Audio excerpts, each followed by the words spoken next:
Hey everybody, we're back. My name is Rob. This is Todd. We are the Watch Hose from the Watch Hose Show. Today we're going to talk about the watches that Todd and I kind of gravitate towards when we have an extra buck or two that call to us, brands that we kind of tend to buy more than other brands, and why we do that. And as you know, we have a ton of watches to choose from out there. I mean, there's so many brands, and I watch some of the other watch shows, and some people will say, oh, the best watch under $200 is the Orient Bambino. Well, you can't say that because, I mean, it's a great watch, but in my opinion, did you wear the 2,000 other ones in that price range that are out there to determine that the Orient Bambino is the best watch out there, right?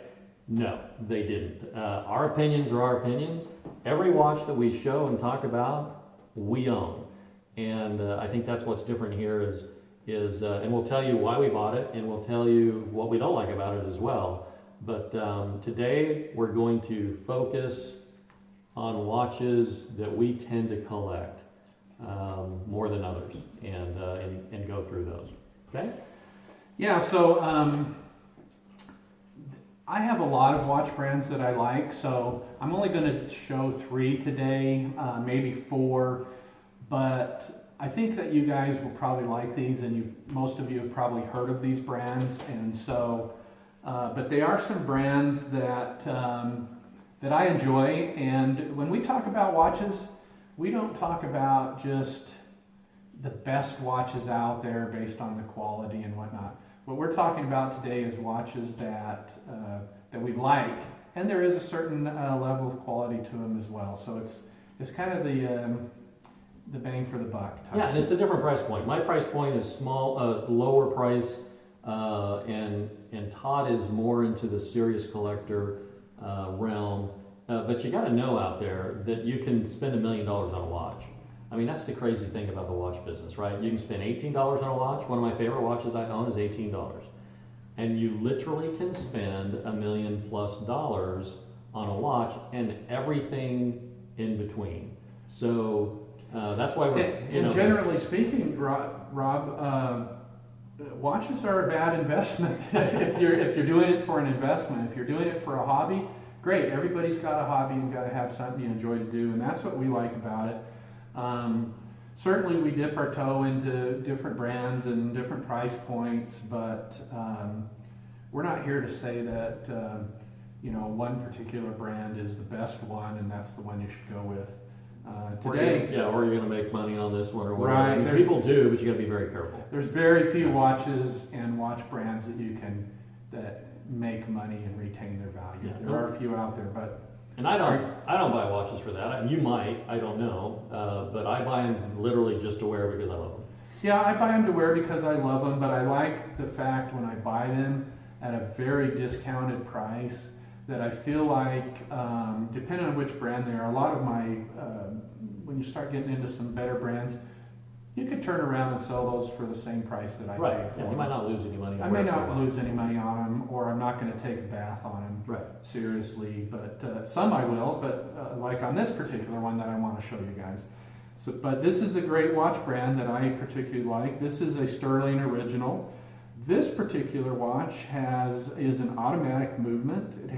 It's fairly complicated. It has several complications in it. It does have dual time, 2 different time zones that you can set. It has a power reserve indicator, and it also has a retrograde date on it. So very cool watch for the price range. I think this was maybe $70 or $80 or something like that. That's a great deal. So, do I mind spending $70 or $80 on a watch that I'm going to wear for many, many years? No. Am I going to be able to sell this for $70, $80 if I ever want to? Probably not. You probably get 50 for it though, right? Yeah, maybe to the right buyer. But it's a great watch. It looks really nice, very dressy. Looks very expensive. The next one I have, just real quick, is a Hamilton. This is part of their Hamilton khaki series. This is an automatic And one of the special things about this one is it is an anti-magnetic watch. So what is anti-magnetic? Well, a lot of people that work in the medical industry around various types of medical machines, the magnetism in those machines can throw their watches off.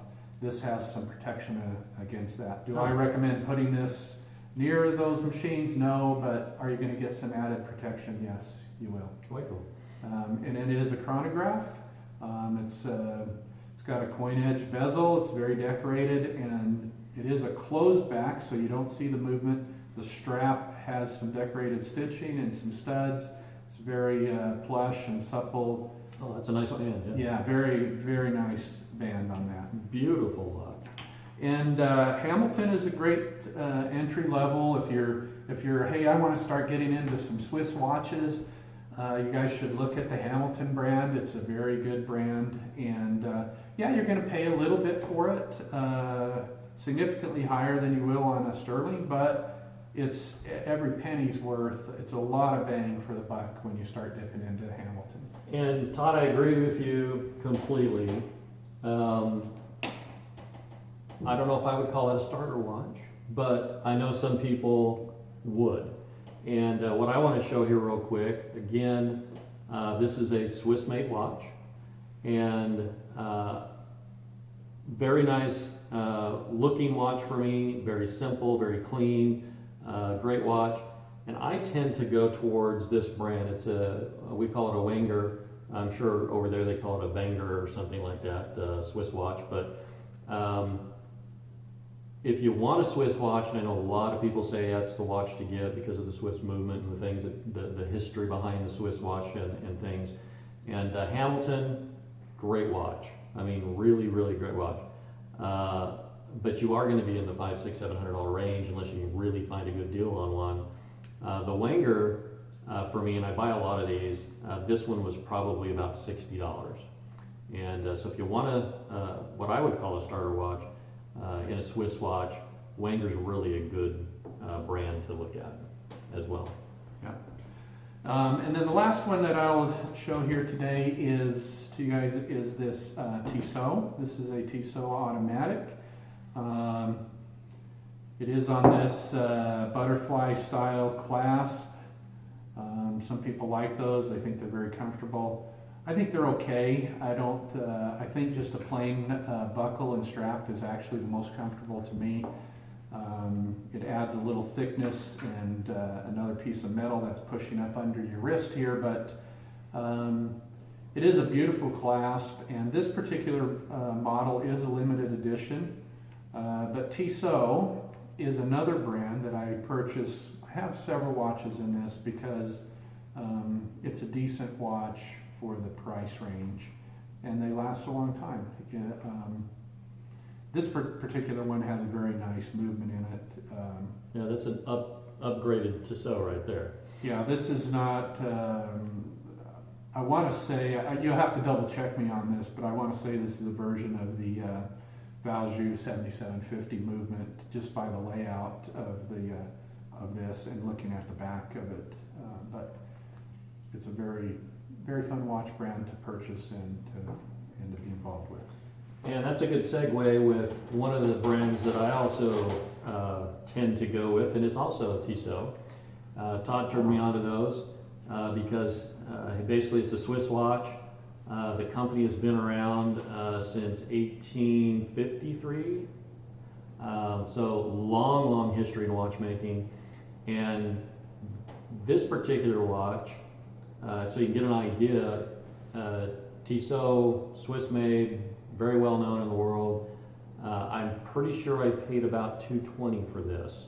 So you can get an idea, even in a good Swiss watch, you can have a lot of different price points, and I've got a couple other Tissots in that, less than $200.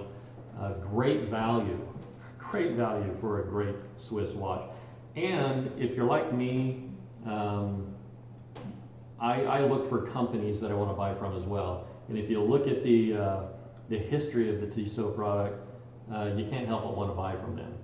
In fact, when you buy a watch from them, they send you a little booklet in the box that has the history of Tissot, and I've read it, and it's pretty fascinating because I'm that type of guy that has to know everything about what I'm buying. So great brand, great watch. The other thing I want to show you, which I think is a great price point and a great looking watch, is the this particular Citizen. It's the do they call it Eco or Echo Drive? Yeah, I think that's just you know, is it It's their potato soul. or potato? I know, exactly. It's Echo. potato or tomato. I'm going to say Echo, and then I'm going to say Eco probably, right? I'm going to go back and forth, but great price point as well. Not a Swiss watch. I would say Eco. Eco. Let's go Eco. Eco, yeah. All right. Today we'll go Eco. Right. Tomorrow it'll be an Echo. The Eco does make sense. Eco makes. So, but I will say Echo just for for Because you. that's how we do it. Exactly. So the Eco Citizen, I was drawn to this watch because it's the beautiful black dial, the black band, and then the green highlights were just, it was irresistible for me. I saw this watch and it was literally, I have to have that watch. And so I bought this. Is that a leather strap? Or is it a, yes, it is. It's actually a leather, it's 22 millimeters long. It's actually a leather strap. And they just did a really good job with the touches, with the green there. The tip of the green on the second hand is way cool. The stitching matching the green, and of course the little line there. It just, I could not help but pull the trigger on that one. Beautiful watch, and a great price point, less than $100. Wow. So yeah, great watch. Fantastic. So these are some of the watches that the brands that we gravitate to. Love the Wenger, love the Tissot, love the Citizen, and there's a lot of really good brands out there that you guys can end up kind of being your favorite and your go-to watch. And that's the cool thing about this, is as you buy watches and you collect, eventually you're going to find a brand, you're going to find a fit, a feel, a size that you're going to spend your money on and mingle with some other watches as well, because that's the fun of collecting watches. Yeah, and I'm really all over the board. I have watches all over the board. I do have my favorites. Maybe we'll do an episode on what is our 2 or 3 favorite watches in our collection. It's going to be hard for you with 300 plus watches, Tom.